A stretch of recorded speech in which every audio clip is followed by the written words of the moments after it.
¿Qué representa, mi querido Hugo, desde tu punto de vista, que estos presidentes se manifiesten y digan: "Queremos la paz, no queremos contribuir al tema de la guerra"? Es decir, Estados Unidos tendrá mecanismos eficientes para obligarlos a Petro, a López Obrador y a Lula, sin que eso debilite su posición, o dice: "Bueno, con que los europeos me obedezcan, con eso basta". Esta señora, bueno, generala Richardson, es una general de 4 estrellas, le falta la última para hacerlo top of the line, dirían allá en Estados Unidos. En sus declaraciones en varias oportunidades en estos últimos días, vino a Quito, por cierto, ¿no? Quito o Ecuador ahora es su reducto y van a tratar de hacer lo imposible porque Quito no salga de la ultraderecha aquí en el Ecuador o caiga un escándalo o una crisis como la que se está dando en el Perú, ¿no? Ahora, pero porque aquí es la sede de UNASUR.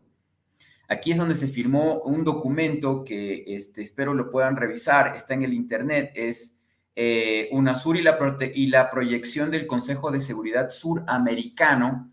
Es un documento que todavía no lo han borrado del internet, yo no sé por qué. Cuando Samper era el secretario, expresidente de Colombia, secretario general de la UNASUR, y estaba con vida, esto fue en el 2009, estaba con vida en Venezuela Chávez, estaba Lula de presidente con mucha popularidad, estaba Correa aquí en el proceso, recién había sido aprobada la constitución nueva de Ecuador. O sea, se estaba viviendo el paraíso, ¿no es cierto? Excepto solamente en Colombia. Específicamente Colombia era el país que tenía que seguir el mainstream, o sea, la corriente del momento y que no participaba, pero era beligerante y obviamente fue el topo que ayudó a destruir la UNASUR. Está el edificio vacío, saqueado aquí en Quito.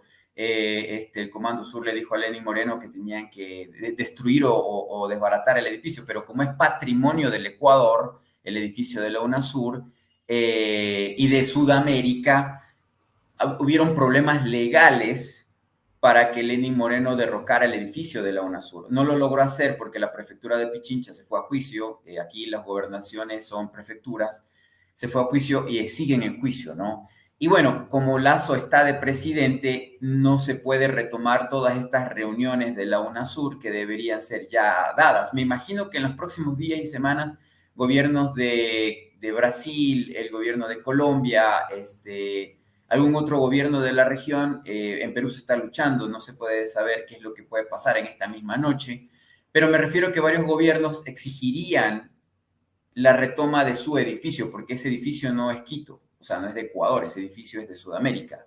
Y allí se firmaron pactos y convenios sumamente importantes. El uno, el tema de la seguridad regional, lo destruyeron, lo despedazaron.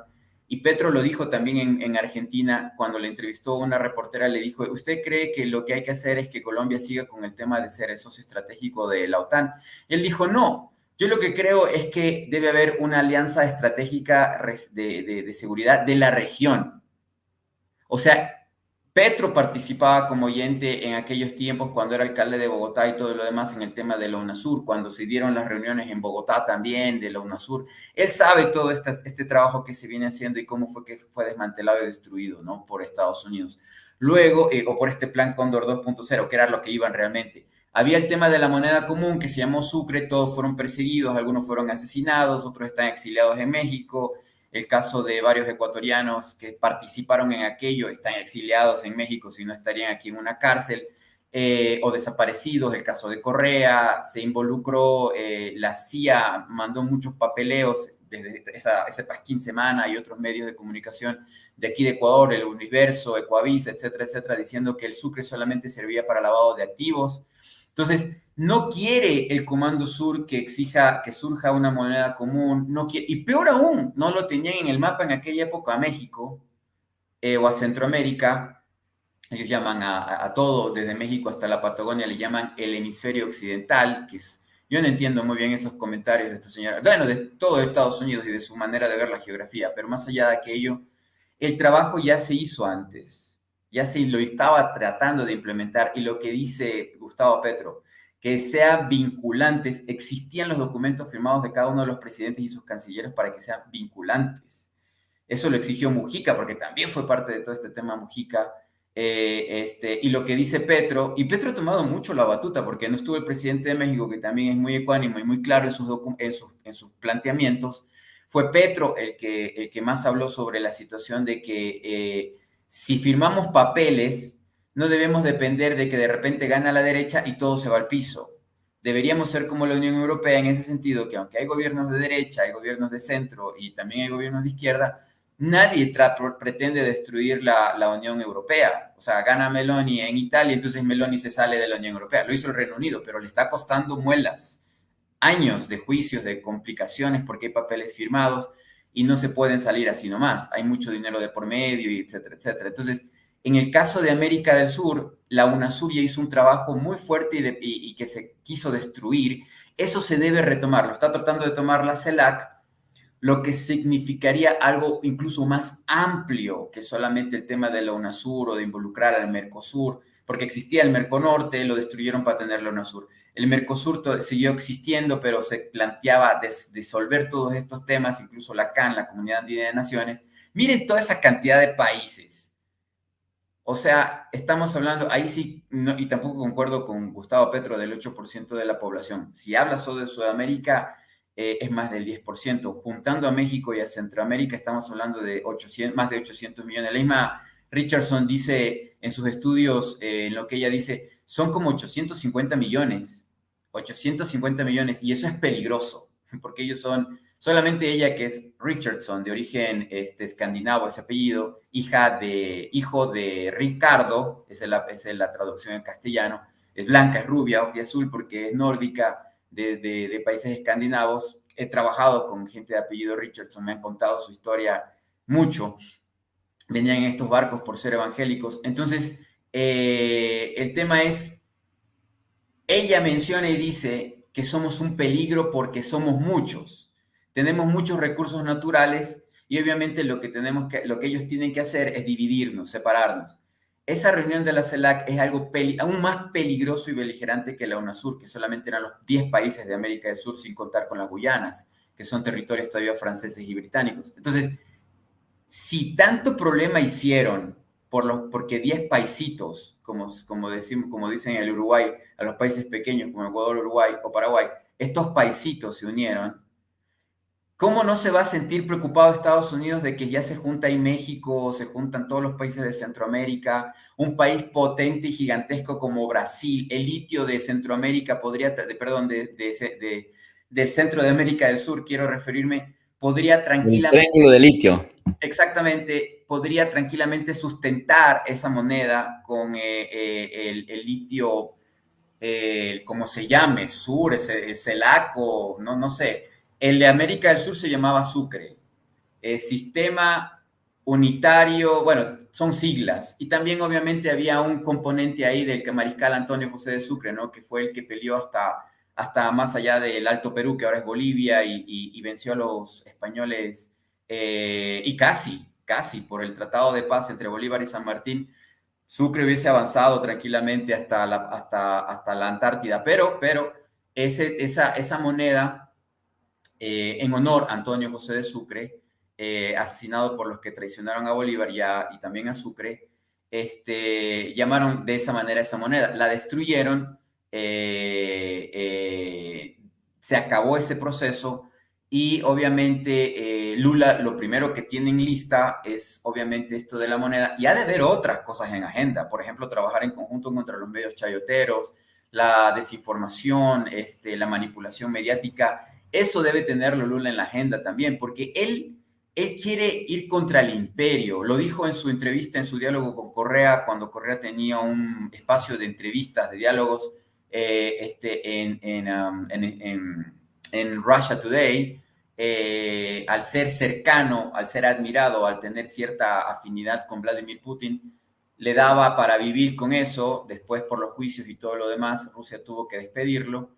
Pero Lula tiene la lista clara, no tanto de lo que pasa en Brasil, porque Brasil es más complejo que cambiar las cosas en América, en el resto, pero por lo menos ahora en estas semanas, en estos meses, por lo menos Argentina todavía tienes un gobierno como, aunque hemos criticado mucho a Fernández, pero a Fernández le conviene mantener el guión de que él es de izquierda, de que está con los progresismos socialdemócratas y que también es peronista y nacionalista, porque si no lo hubiesen sacado del puesto hace mucho tiempo atrás. Entonces, siendo así, y también como presidente de la CELAC, muy interesante que este año va a ser un año muy movido para la CELAC con Lula de presidente allí y habrá que ver qué pasa con los BRICS. Como usted bien lo dice, profe. Perdón, Hugo. Están ahí. A mí lo único que me parece vergonzoso de Lula, no sé si sea por cobardía o por estrategia, es que sea el único que reconoce a Boluarte. Argentina se ha manifestado con mucha dureza, a pesar de que efectivamente Fernández es un tibio y quiere quedar bien con todas las fuerzas políticas. Bueno, Argentina, junto con Bolivia, México y Colombia, recordemos, fueron los 4 gobiernos reconvenidos por este gobierno usurpador, desconocen, siguen reconociendo como presidente a Pedro Castillo. Quienes han sido más insistentes en eso ha sido el gobierno de López Obrador, y luego ya se le unieron Honduras, ya vimos lo que dijo Boric también. Bueno, mira, hasta Boric, Boric ¿no? fue bravo. Boric me sorprendió, la verdad. Pero, ¿qué pasa con Lula, que está respaldando al gobierno de Boluarte en Perú? Y ahí sí se cae pues una especie de ídolo, porque Lula fue víctima, o sea, Lula fue víctima de esa derecha golpista. Su pupila, su muchacha, Dilma Rousseff, fue víctima de esta misma andanada de lagunas legales de las que se valió la derecha para sacarla del poder. Y bueno, va y se une a Dina Boluarte y le teje la mano. Y sabemos que Brasil sí es un país que hace diferencias en Sudamérica. Sí, claro. Yo pienso que fue la coyuntura del cambio de mando y toda la crisis y quizás su equipo de comunicación escribió ese tuit. Yo creo que no, o sea, usted menciona prácticamente tal cual fue el caso de la expresidenta del Brasil, donde su vicepresidente se tuerce hacia la derecha, apoya el golpe de Estado, la persecución de ella, la mediatización de las ofensas y de los engaños sobre ella, las mentiras y todo lo demás. Temer se queda en el puesto más de un año, destruye prácticamente mucho de lo que había conquistado y manejado el gobierno de Lula y de Dilma. Entonces, no tiene lógica ni sentido lo que pasó. Ahora, obviamente, Lula sabe mucho más que nosotros. Brasil y Perú tienen una frontera amplísima en el Amazonas, una frontera caliente, llena de narcotráfico. O sea, la parte del Amazonas más compleja, más agreste es esa, y hay muchas complicaciones allí. Supongo que quiere hacer un trabajo conjunto, alguna cuestión allí, y sintió el equipo que ella iba a gobernar hasta el 2024, como lo dijo cuando tomó la posición. Entonces él dijo, no me puedo pelear así sea el diablo, no me puedo pelear con la persona que va a gobernar los próximos 2 años en una de las fronteras más grandes que tengo.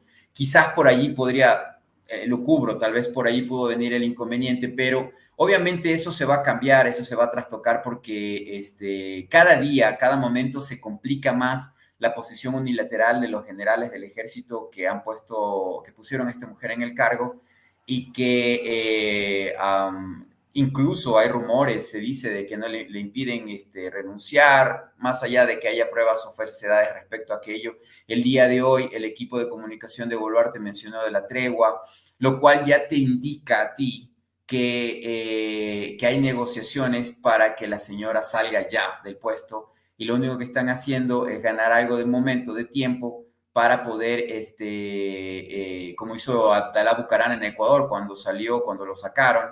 El tiempo significa saquearte los cuadros del Palacio de Gobierno, llevarte cuentas, dinero en un avión privado hacia Panamá o hacia algún lugar, que fue lo que hizo Bucaram en el Ecuador. O sea, llevarte dinero para que puedas vivir en el exilio. Así de fácil, eso es lo que debe estar haciendo Boluarte, asegurando el futuro de ella y su familia en el exilio por los años que le toque, ¿no? Porque ella sabe que si se queda en Perú le va a tocar lo mismo que el reflejo es Bolivia, le va a tocar algo peor que en Bolivia, porque si bien es cierto, en Bolivia murieron 11, en lo que ya pasa en Perú es un crimen de lesa humanidad, un crimen de Estado, y los datos extraoficiales nos dicen que el número de muertos se está acercando a los 100. Entonces, Es algo impresionante. Entonces yo creo que fue un error. Lula va a ir cometiendo muchos errores. Usted bien lo dijo cuando ganó Lula, me acuerdo en su momento que dijo, bueno, es una persona mayor, ya se lo ve cansado, ya no está con el mismo ímpetu y a lo mejor lo que quiere simplemente es limpiar su nombre. Yo veo, yo tengo la esperanza o el deseo de que él tenga en la agenda ciertos cambios, porque es idealista el hombre, a pese a su edad, para hacer ciertos cambios que fueron los que destruyeron su imagen, su gobierno, lo que también afectó al gobierno de su predecesora. Entonces, quizás por allí va la cosa, ¿no? Cambiar la estructura. ¿Y cómo puede cambiar la estructura en toda la región? A través de la CELAC, a través de la UNASUR y obviamente a través de los BRICS, ya a nivel planetario, ¿no? No sé cuál será su visión realmente sobre Estados Unidos, pero he visto varias veces la entrevista, el diálogo con Correa y otras entrevistas, otros diálogos de Lula, y definitivamente Lula tiene una visión incluso más radical que la de Correa. O quizá la tenía. O quizás la tenía. No, También porque eso ya una vez, tú recuerdas que cuando Lula llega a esa primera ocasión como presidente de Brasil, que venía de las luchas obreras, que venía de las luchas populares, que había intentado muchas veces ser presidente de Brasil, después a Lula, cuando pasa de ser oposición y ser un líder opositor sindical a ser presidente de Brasil, se le atribuye ser el mejor izquierda, la mejor izquierda del neoliberalismo, es decir, que gobierna con mucha disciplina fiscal Brasil, y dicen, mira, Lula es de esta izquierda que finalmente terminó absorbido por el sistema, pensando que desde adentro ayudaría, contribuiría a repartir el pastel de una manera más equitativa. Entonces, no sé hasta dónde se pueda considerar a Lula como un radical, cuando en realidad es pro sistema, ¿no? Algo así le está pasando también al presidente López Obrador, hay que decirlo. Se ha tenido que comer muchas con Estados Unidos, pero ¿quién no lo haría, no? Es decir, ¿quién no apostaría porque en lugar de que te desestabilicen tu país, colaboras, cedes en algunas cosas, pero a cambio ganas gobernabilidad? Y me parece que es un poco lo que con esta disciplina fiscal quieres o pretendes ganar.